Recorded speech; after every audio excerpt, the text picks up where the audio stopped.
Welcome back, guys, to not another movie review, but yet a special kind of video. And this is a video that I would say many cinephiles on YouTube do, which is a top 10 list at the end of a given year. Now, I know this is coming a little late, considering that 2021 is now over a month past us. However, I wanted to give myself a little bit of time for some of those really late releases to be able to get access to them so I could watch them.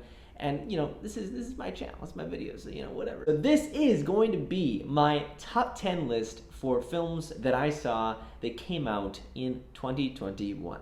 First off, I'm going to go through some honorable mentions. In no particular order, they are as follows: Power of the Dog, Titan, The Card Counter, Luca, Don't Look Up, Red Rocket, The Lost Daughter, Belfast, and Spencer.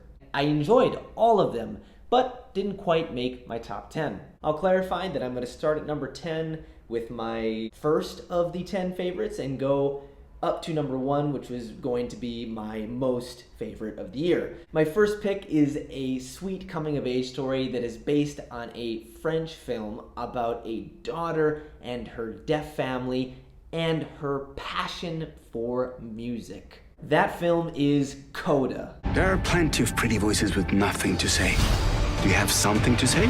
This film really jumps in and dives into the struggles of being the only one that can hear in your family and having a passion that maybe your family can't fully understand, but really shows the beauty of having a family and having parents that support you and your passions. This film had me all blubbery and happy tears at the end of it, and I think it's a beautiful movie. If you haven't seen it yet, go check it out. In my number 9 spot is a movie that I did not think would be on my top 10 list, but alas, it is, and that is Tick, Tick, Boom. Everything explodes. This film really grabbed me, delighted me, and was wonderful. This musical is about a portion of the life and tells the story and the inspiration of Jonathan Larson from the eyes, of course, of Lin-Manuel Miranda. For me, it wasn't the music of this musical that made it, but rather the story, the true story behind it, as well as the amazing leading performance by Andrew Garfield. This was just a really emotionally grabbing movie and relevant to me, considering somebody who loves the creation and the process of creation and what that looks like when you share it with the world. It really resonated with me, and I think it's a lovely watch. Go check it out if you haven't seen it. Coming in at number 8 is a film that made me feel many things and deals with grief and loss in a unique way. It is about a man and his pig and what that represents to him, and that man is Nick Cage, and that movie is Pig. Who has my pig?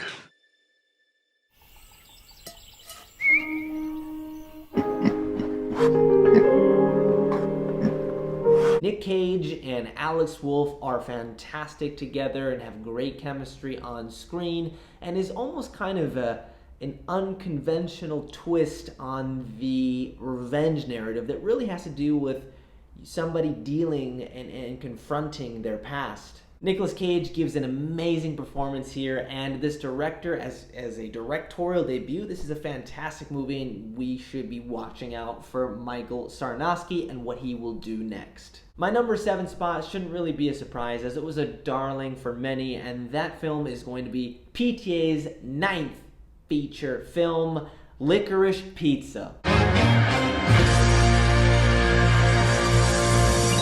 Licorice Pizza is a loving pseudo coming of age story that's really just kind of about a memory of a certain place and a certain time in LA and what that means to the director PTA. It has great cinematography as to be expected from Paul Thomas Anderson, and some amazing direction by him that really allows both Alana Haim, newcomer Alana Haim, and Cooper Hoffman, the son of the great late Philip Seymour Hoffman, to really shine here in their roles and debuts. I will definitely remember this vibe of a movie for long to come because it made me laugh quite a bit, especially the scene with Harriet Sansom Harris, who really stole the show when she was on screen. This whole movie made me laugh, and it was just a delight to watch at the cinema. My number 6, I think, is a little bit hard to call a movie, but it definitely, I think, was more than anything a cinematic experience. My number 6 was the comedy special by Bo Burnham that is Inside. Anything and everything and anything and everything and all of the time. For me, it was more akin to a solo musical film than a comedy special. It was an immaculately produced social commentary with really solid cinematography, or at least really awesome shot composition and lighting. The songs were fantastic, catchy, and also had a lot to say. It was this kind of social phenomenon and an amazing creative achievement for Bo Burnham, and also just super entertaining, and I loved this movie. Another movie that affected me deeply that sits at my number 5 spot is going to be the movie from A24, Come On, Come On. You're crying. No, I'm not. Yes, you are. You're definitely crying. Come On, Come On is very authentic in the way that it transmits its emotions and its message through a very sweet story. A story that is between an uncle, Joaquin Phoenix, and his nephew, played by Woody Norman, as they travel across the country together while he's on this journalistic assignment. It is soft, beautiful cinematography and a gorgeous score that just gently hugs you as you watch it. The performances by everybody, but specifically Joaquin Phoenix and Woody Norman, are very real and emotionally resonant. It really is an endearing flick, and I think it's definitely worth watching. My number 4 is for all the Wes Anderson fans out there. That's right. Number 4, coming in hot, is The French Dispatch. Don't cry in my office. The sets, the costumes, the makeup, the delivery of the dialogue, the music, all creates this cozy feeling. The cinematography is tight, and each frame packs so much detail that it just rewards you to come back to the movie again and again and pick up on those little details. The cast is massive, and everybody is fantastic, and you can feel the passion behind the direction of Wes in every single frame. It may not be the best in his filmography, but it definitely is one of the best films of the year, and is a shame that it wasn't nominated for an Oscar like many others on this list. Coming in at my number 3 spot is for a film that I recently made a review for that really hit me hard with its creative spark and its emotional core, and that movie is The Worst Person in the World. Hva du er i ferd med å gjøre nå? Skjønner du hva du ødelegger av? Ja, selvfølgelig.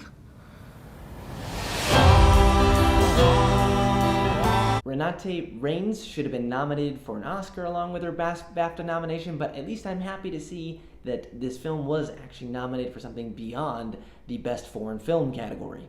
I think I was really precise in my review of this movie, so go ahead and check it out. But it truly was a beautiful and life-affirming film in a non-cliche kind of way. It is excellently directed and written by Joachim Trier, and this Norwegian film was just exquisite, and I would go watch it. Please, I know subtitles are a thing and you have to read, but it deserves to be watched. Go check it out. Just give it a watch. It's great. It's great. Coming in at my number 2 spot is a film that blew my brain's hair back and left me thinking about it for days on end to really just be deciphered, and that movie is The Green Knight. That is why a knight does what he does.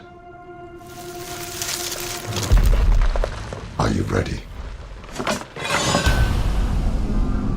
It was a great twist by David Lowery on the fantasy genre, as well as commentary on legacy, purpose, and what it means to be a hero. I adore this movie and its amazing, juicy cinematography and its fantastic cast, led by the great Dev Patel. Alicia Vikander, Sean Harris gave great supporting performances, and the makeup and all the work that went into the production design and everything for this movie, especially for The Green Knight itself, with Ralph Ineson.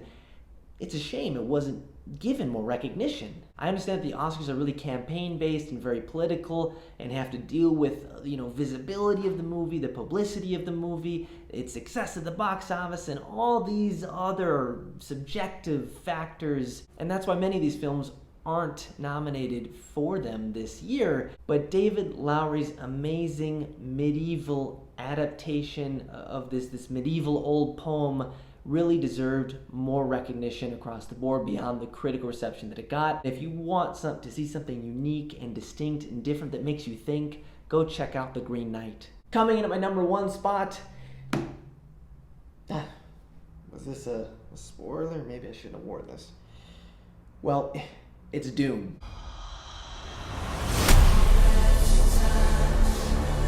Dune is in fact being recognized across many different award-giving bodies, including 10 Academy Award nominations. However, Denis Villeneuve, for some head-scratching reason, was not nominated for Best Director. He was nominated in almost every other technical category, and also nominated for Best Film, Best Picture of the Year. I don't get it. Maybe they're rating wrong for the sequel? I don't know. I'm hoping that it just cleans up on award night and it takes home the big prize and not The Power of the Dog. Look, I enjoyed The Power of the Dog, but Best Movie of the Year, Best Film of the Year?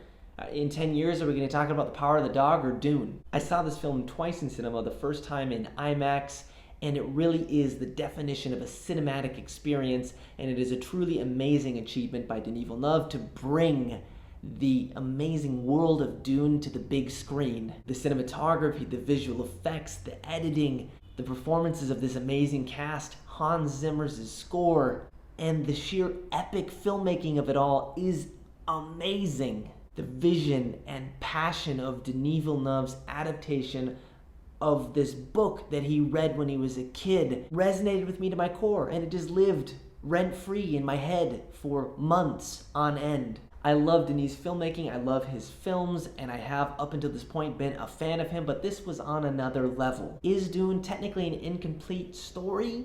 Somewhat, because of the necessity for a sequel? Maybe. However, is it a cinematic masterpiece that is an undeniable thrill and of an experience at the cinema unlike most blockbusters that came out in the past decade? Absolutely. Go watch it if for some reason you haven't seen it yet. It was on HBO Max. I don't know if it's still there, but it is on VOD. You can get the Blu-ray, you can get it on 4K, you can rent it in Redbox. I don't know.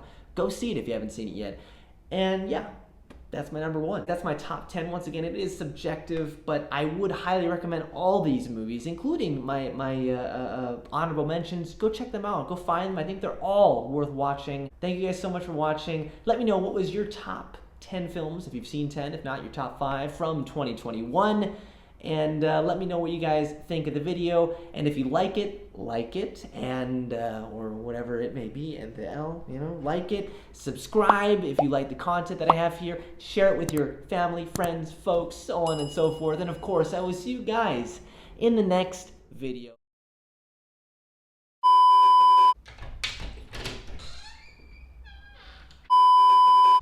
Bloopers. This is my girlfriend, look, she's making oh my gosh!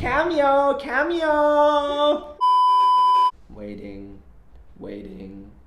Looks like there might be some bloopers here in this video.